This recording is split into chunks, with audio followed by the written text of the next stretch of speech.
Welcome to the Contemporary Guitar Blog YouTube channel. I'm Trevor Babb, and I'm here with another composer who's featured on my forthcoming solo classical guitar album, From a Dream, which will be out on Frameworks Recordings on September 2nd of 2022. We finally have a release date. I'm here with Nicolas Bolens, who's joining me from Geneva in Switzerland. Hello. And it's great to have you here, Nicolas. We're going to be talking about Nicolas' piece, Rêve II, which is actually the piece where the album's title comes from, because D'un rêve is French for from a dream. Mhm. And it's the second of a couple of pieces that bear the same title. And so, Nicolas, thank you so much for taking the time out of your busy schedule to sit down and have a little chat with me about this piece that's on this recording. Thank you. So, much of probably my audience is American, given the fact that I too am American, and so I know that Nicola and I know each other because I actually took a class with him when I was on a Fulbright grant in Geneva, and so I was in this class where we were doing 20th century Yes. musical Thank you. analysis, Yeah. looking at the music of Bartok and Ligeti, and also the Second Viennese school composers. Yeah. Um, and so, being in Switzerland, I got to know quite a bit of the musical composition scene in Switzerland, but a lot of my audience probably has very little knowledge of contemporary composition in Switzerland. So I would like to start by just having you give us a very brief introduction to Mhm. what contemporary composition looks like in your country. Yes. What I have to say about my country, Switzerland, it's a very small country, but in this small country there is four languages: French, German, Italian, and also Romansh, which is a special language in a very little part of the country. And that means that in this small country there is many kind of thinking, many kind of writing music. In the French part of the country, we don't have the same styles. We are more influenced by French styles. We are connected with Paris, with IRCAM and institution like that. And in the German part, that's another way of thinking. The influences are Lachenmann and other German composers, more connected with uh, very, I think, an aggressive way of work with sounds. So myself, I'm French, and I've been influenced by other composers. In fact, I think about Courtag, about Ligeti, and I think also of it was not my teacher, but it was a personal confidant, Eric Gaudibert, who, with him I learned a lot. That's what I have to say. It's difficult to describe precisely the contemporary music in Switzerland because it's a small country, but with a lot of way of doing. Sorry Yeah, for my English; it's not perfect. no. I try to say. Yeah, it really struck me that Mm. it depended on where in the country Yes, one exactly. was, Yes, and that yes. really influenced the type of music that one would hear. Mhm. So like you said, there's a lot of the spectral kind of music that happens in Geneva and in other French speaking parts of the country because of the close connection with the Mm. Paris scene and Urcam, and Yes. that more um kind of experimental German music Mm. concrete instrumental like Blackenmann does. Yes. Um, and then, completely different things are happening down in Lugano.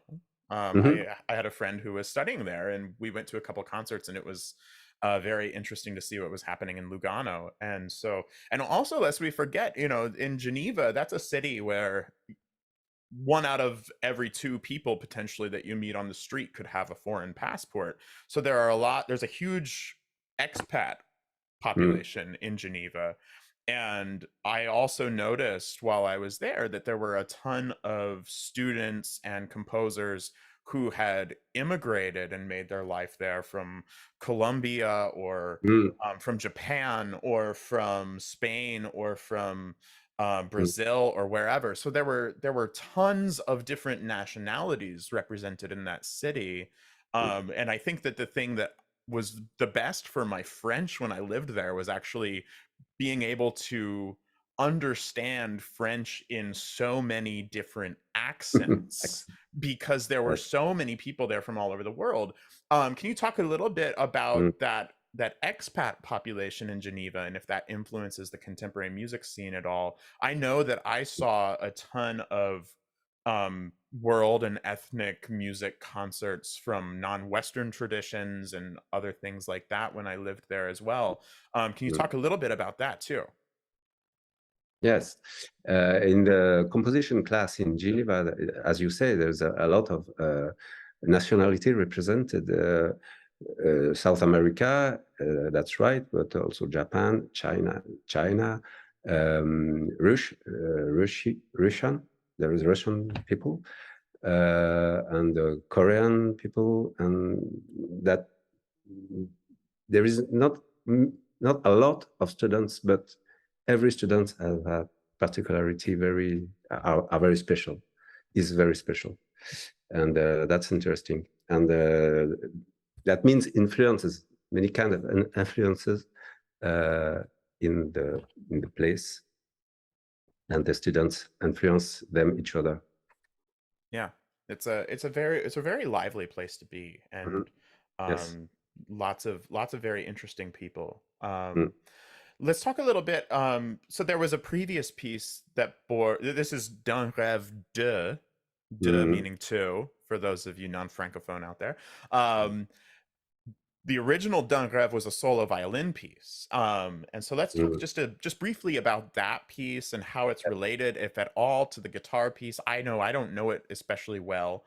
But let's talk just briefly about the other piece that has the same title. Mhm. Um, in fact, I wrote D'un Rêve II before D'un Rêve.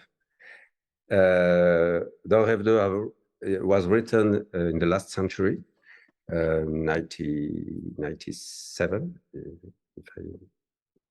if it's right. Yeah, I think that's And, right. and that was for guitar. And the other piece, D'un Rêve, one, has been written in 2002. But the first title was not this one. Dans Rêve II, the first title was Sueños. Why Sueños? Because those two pieces was very connected to uh, instrumentalists, specific persons uh, who I hoped that they play the piece.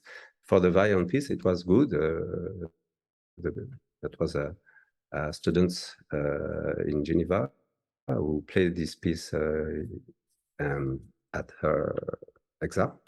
But the guitar piece, it hasn't worked. So it was a Spanish student in the school. So the first name of the piece was Sueños, and the violin piece, the first name was Entre Rêve et. And after I work again on these pieces, and I decided to change the name, change the titles. Yeah, I remember so I was in your class and I, like any composer who I meet, Mm, I think, okay, what has this person written for the guitar? Is there mm, something that they've written that I might like to play? And I looked you up and I found this piece and mm, actually ordered it from the publisher. And mm, that was probably one of my first instances of culture shock where I ordered the piece and didn't put in any payment information.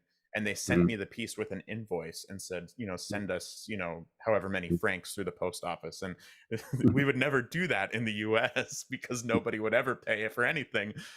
mm, But uh, So I ordered the score myself and had started working on it. And I remembered coming to you after class one day and saying, you know, I've started working on your piece and I'd love to play it for Mhm, you. And mhm. you were so surprised and you said, if you did play it, if you play it publicly, let me know because it'll be the world premiere. And I was like, what is this piece is like 15 years old. Yes, yes, yes. So it was a really, really funny little you know, set of circumstances that led Mhm, to this piece kind of falling in my lap and I gave the world premiere performance of it. mhm. Talk a little bit about, you know, the dream aspect. Both these original titles have, you know, Yes. something to do with dreams. Mhm. And I mean, without, you know, having to get too deep into psychoanalysis if this is based on a dream of yours, but you know, talk a little bit about, you know, the title and, you know, what it means. I mean, certainly there is, you know, this you're writing it for a performer unsolicited that you might Mhm. dream that they would play the piece potentially is Yes. part of where that comes from, but just a little bit more like what are we looking at when we're thinking about the dream that these pieces are representing? Many times creations begin with a dream. For example, Edgar Varese, many times says, "I dreamed about this piece. I dreamed about the piece of what I dreamed." And in this case, I was very interested by the with the instrument, the guitar. Uh, I felt this instrument as a source of a very close intimacy. The sounds very subtle, and I wanted to experiment this possibility of have very subtle sounds. And uh, in this period of my life, I was very impressed by György Kurtag. Kurtag, the Hungarian composer, who wrote a lot of very, very short pieces. The pieces of Kurtag are sometimes it's just 14 seconds, 40 seconds, very, very, very short. And in this short time, he says a lot. He express uh, important things with just what we need of sound to express it. And that was important for me at this time. I was also impressed by the music of Luigi Nono, who wrote a lot for silence. The silence is very important in his music. So the guitar was a very interesting instrument for that, for, ex, for say, expérimenter ça, to make Hmm. experience.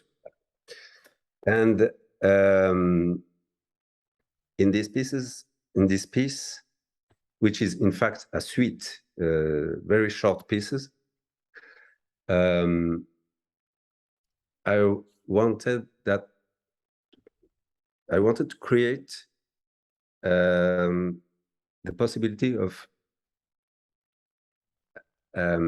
increase the the listener, the faculty of listen carefully.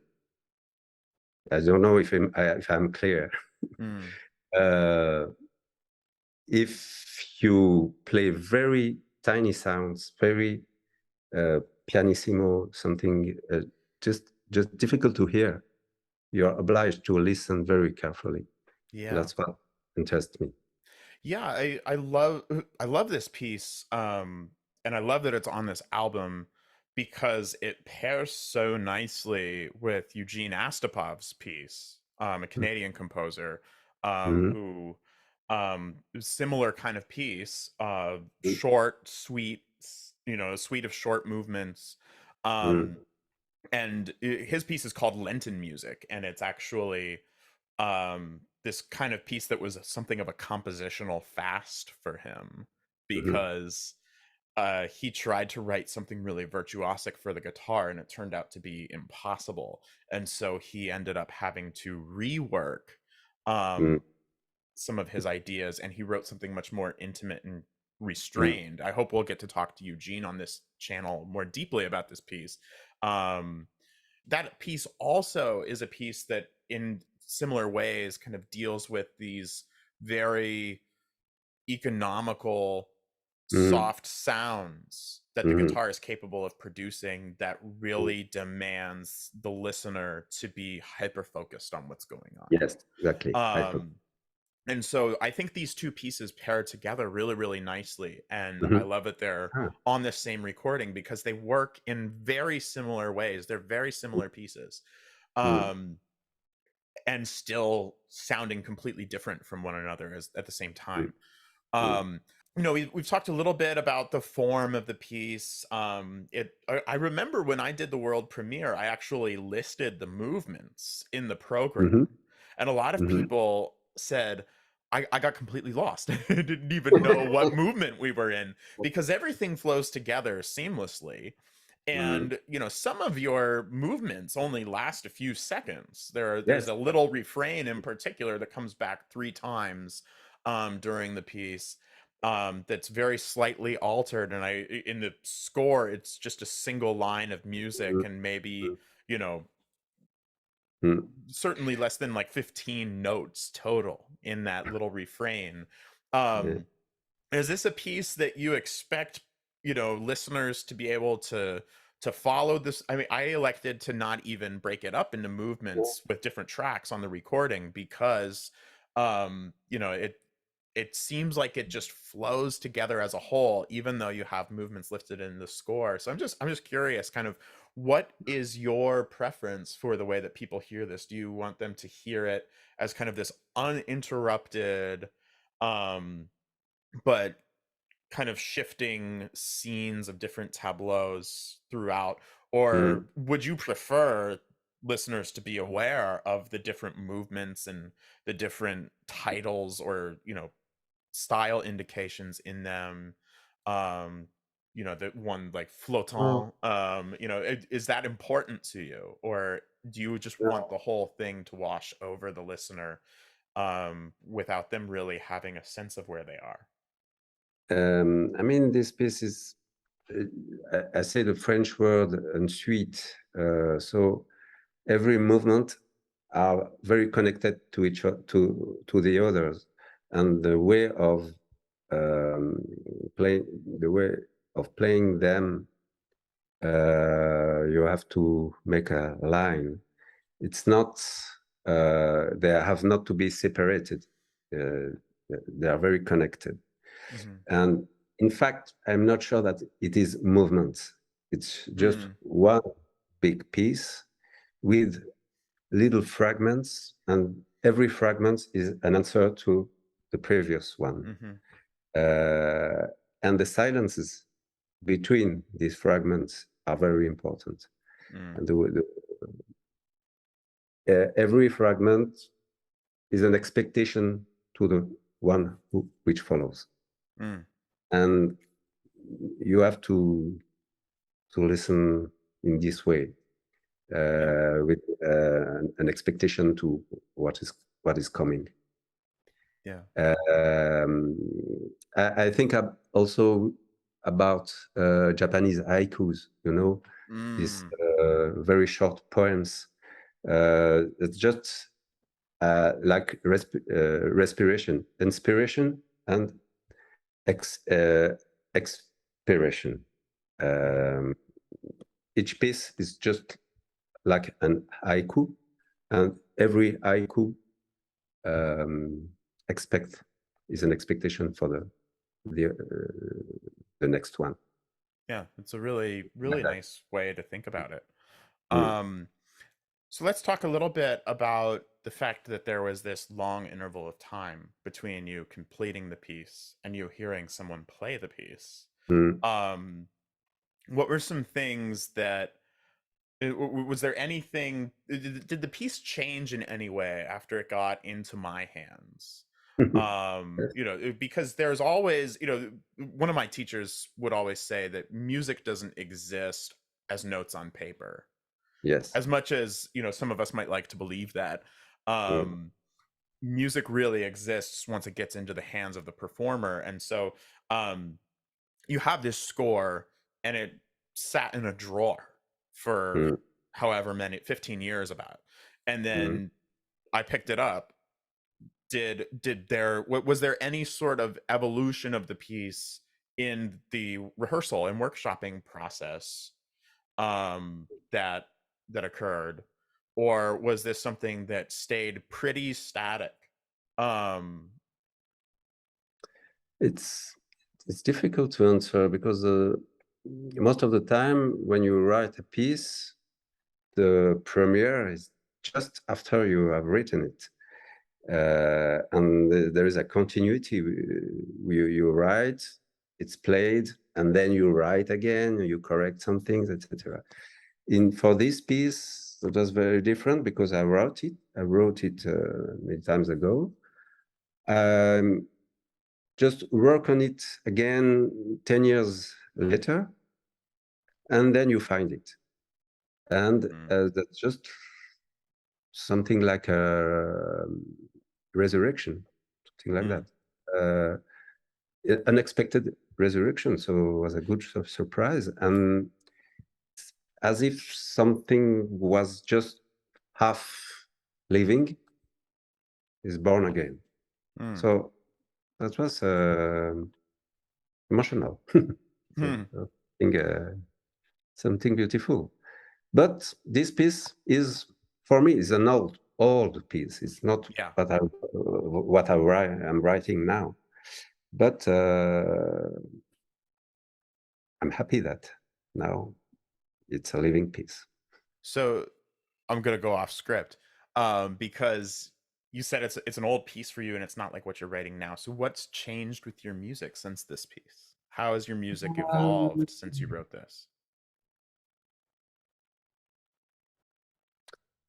um, Now, most of the time, I'm working with people, with musicians while I'm writing. I make experiments. I try to find sounds with them, etc. I like this way of working with a very close connection with performers. Um, for this piece, that was not for a, that was just for a dream. Mm, Uh, so I, I'm not working like that in this way now. Um, I remember an interesting experience. One time I had a commission for a competition, so it was the compulsory piece. That's right, for this competition. So it was for string quartet. So I have no connection with any performer, mm. just writing a piece for a competition. I didn't like that at all because there was no connection. There was no. I like to have the reaction and comments of the performance, Hmm. etc. etc. That's an important thing for me.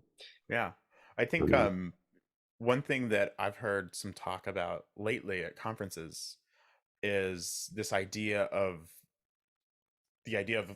authorship, and the composer having authorship is a very antiquated idea, and especially for us now, in the time that we live now, um so much of composition is done through collaboration with a composer, mhm, and the idea that the authorship of the composer is still just kind of this 19th century vestige of the way music worked back then, or mm, even longer ago. And so um this idea of collaboration is really really important, especially for the mm, guitar, which is a instrument that a lot of composers don't really get a lot of training for how to write mm, for it. There was a different orchestration class I took, not the one that I took in Geneva with your colleague Victor, um, where, because myself and another guitar student happened to be in that class, mm, the professor said, let's have you guys teach us how to write for guitar. mhm, And so we did a little presentation, and the students had an assignment to write a sort of like a chamber concerto for mm, guitar with an ensemble. And I mm, remembered I was the one who ended up sight reading all the pieces for the workshop portion of the class, and there was so much fear of this instrument coming off the page Ah, at yeah. me Yes. from composers who had never written for the instrument before. And Yeah. so it was a really interesting experience, and Mm, we really don't, in the composition world, the guitar is sort of viewed as this instrument. Well, you have to play it to really write well for it. And mm, I mean, it's not really true. We've seen a lot of great music come out of composers mm, who don't write for the instrument, but it is a peculiar and difficult instrument to write for. And there are people like Seth Josell who are writing great books that are helping composers study repertoire and understand the instrument better. So I think that we're in one of the greatest times to be writing for guitar right now, because there are much more resources than there were even 20 mm, years ago. mm. Um, let's talk just a little bit more about other music that you've written that features guitar. I know that there's, I think, is it a song cycle or just one standalone song for Yes. voice and guitar? I've not written a lot for guitars, but as you say, there's a song with a Pablo Neruda poem I've Hmm. written for guitar and tenor voice. But in fact, the tenor was Emiliano González Toro, who is well known now. Mm. In fact, for the premiere, I played the guitar part at the piano. Mm. So it was not the real premiere. Mm. And it has never been played with guitar, in fact. Mm. So I something, had a tenor that I was interested in yes. doing it with, and it never really But quite mm, materialized where we had the right concert to do it for. But have looked at it. yes. And then the guitar was also with I've written a piece for a soprano and a little ensemble, just Hmm. 4 instruments. These 4 instruments was a contrabasso, violin, um, oboe, percussion, and guitar. Mm. And the guitar part was very important in this piece. The name of the piece is Und zuweilen, the Und zuweilen in German. Okay. Um, it's somewhere in the cloud, in the sound cloud. Okay. Uh, Yeah, we'll have to put a link to that yes. um Uh, in the mm, description box of this video. Um well, let's just finish out our little conversation with talking about you and what you're up to right now. We've always got projects that are in the works. What are you working on right now? Guitar related or otherwise? no. I've just finished a very huge work. It was not really a composition, but a transcription, but it was the Magic Flute by Mozart. Oh, wow. Uh, the whole opera, I've just written it for an unusual ensemble with accordion and cembalom, percussions, and also the usual instruments. And that was a very important work for me. And the premiere is next week. So Wow. I'm just inside that now. Wow. That's really, really That's interesting. production. How uh, how much does the music change in your hands, or is it more reorchestrated? That's a good question because it was not possible to change uh, Mozart's music, but the sounds, yes, the way of orchestra of organize the sounds, organize the instruments, etc. Um, and the sounds of instruments as accordion or cymbalom, etc., will change the atmosphere. And mm, I think it will also change a bit the dramaturgy. Mm. That's interesting. I've never heard it. The first rehearsals are at the end of this week. So, Well, uh, very but exciting. Yeah, I've made some works like that these times. I also rewrite the fourth symphony of Mahler and some Lieder by Mahler also. Mm, It was very interesting to do that. And about my personal works, I will begin a work around the poems by Philippe Jacotet, who is an important Swiss poet who passed away last year. And also another work will be about Hildegard von Bingen, who was mm, the first woman who writes music in Middle Age. right. That's interesting. That's Very neat. pieces for voices and instruments, many instruments. So many times there is a connection with literature or someone, a personality, Hmm. a way of thinking. That's important for me to Well, work. So, very, mm, very, very cool. Best of luck with your upcoming projects. And mm, I know I would be very, very curious to hear what the mm. magic flute sounds like in your hands. Yes, Um, I do. well, Nicola, thank you very much for taking the time to talk today.